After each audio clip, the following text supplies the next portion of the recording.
Mother of two, Kerry Davies, who lets her 8- and 12-year-old boys drink on special occasions.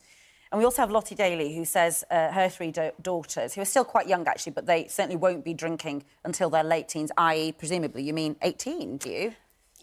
Hopefully, with any luck, if I raise them right, then yeah. Oh, so you think Kerry's not raising them right? I didn't say that. Oh, right. Well, I didn't say that. No, that's fine. Everyone's different and everyone has their own opinion, but I personally think that they are safest in the home to give it a go. So what's been the situation in your home with your boys? Was it this year the first year? No. They've tried it previously. I just don't have any curiosity with my children. We have quite an open relationship. So if they want to try something, they can try it. But I'd rather they tried it under my supervision as opposed to doing it.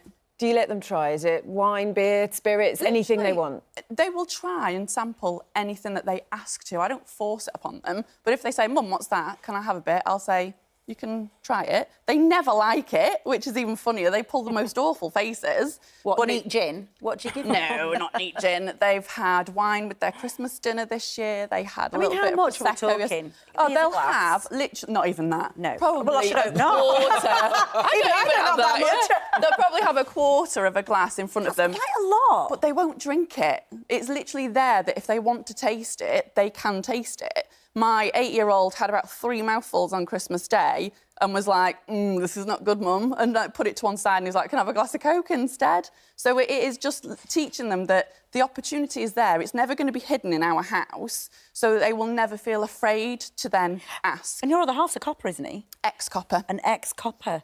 So that's interesting. So the law says you can from 5 in the house. Why do you... Is that how you were brought up? Yes, absolutely. Right. So I was brought up being able to have a baby sham at Christmas and being able to just try things. And I wasn't out on the street corners drinking with my mates.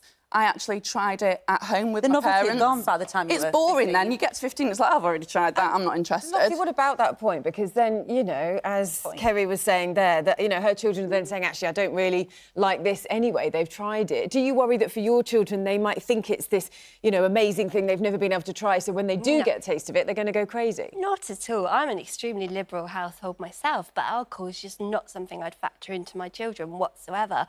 I experienced alcohol at home at the age of 14, but not under supervision. And I think the biggest thing, I think what you're doing right is that you're fostering that great attachment that allows children to try new things, but I don't agree with it. I don't think that when we've got an exponential mental health crisis in the UK amongst children that's rapidly rising, that we should be giving them a depressant. It doesn't make any sense to me. It's not giving them the depressant, though. It's just saying it's there if you want it and you're taking away that I need to try it. But I don't think that we are. I think that you can still foster that as they get older, and you can still have an open discussion. But I don't think that we really put a lot of credence on the emotional impact on what alcohol But not a quarter of that at age 8. We don't know that, though, do we? But they're also not actually drinking it. It's just there as an option. It's just a case of this is not a forbidden...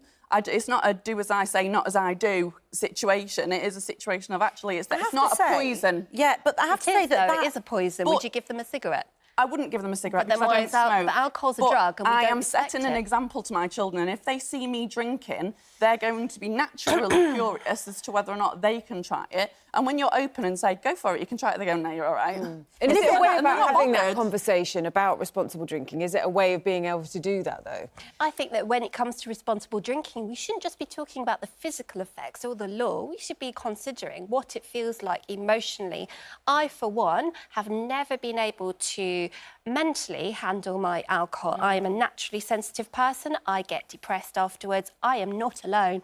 There are many, many of my friends who suffer with this alcoholism. People don't know their limits. And I get that you would want to try it at home, but I don't think that that necessarily allows one to discover what their limits are just because mother says you can't have it. They've never seen me drunk. They've never seen the outcome. They watch TV. They've seen people acting drunk on the telly, so they know what the outcome would be if you went too far. And we will say, this won't get you drunk. Having a mouthful will not get you drunk, but by all means, try it. But they don't like it anyway, but all I'm doing is taking away that curiosity. I do not want my children trying alcohol for the first time on a street corner in the woods, which my friends have done. I was one of the children that didn't do that because I'd already done it and I was bored by then. It was a case of, it's really not all it's made up to be. Are you worried, Lottie, at all that your children might be thinking, right, I'll go around and, as they say, that would be my do it with their friends concern. outside of the home environment? I believe that if you are a good, an attachment parent, if you've got that close parenting relationship with your children, they will naturally try things and then they will, ooh, and they'll come back to you. And then next time they might go a little bit further and come back to you. And then beyond that, they'll learn their innate limits from their emotions, not their physical dependence, but from what they can emotionally handle from alcohol, because it does make us... And it does split people. Sam on Twitter says, a glass of baby sham with Christmas dinner, yes. A glass of vodka, no. Absolutely, I agree. Sheena on Twitter says, I let my 13-year-old have a small glass of Bucks Fizz. She'll be allowed another small glass on New Year's Eve. But then Floss on Twitter says, my husband bought eggnog for my girls to toast with at Christmas and New Year, but I said no. Somebody else says, if it's not OK on the 25th of November, why is it OK on the 25th of December?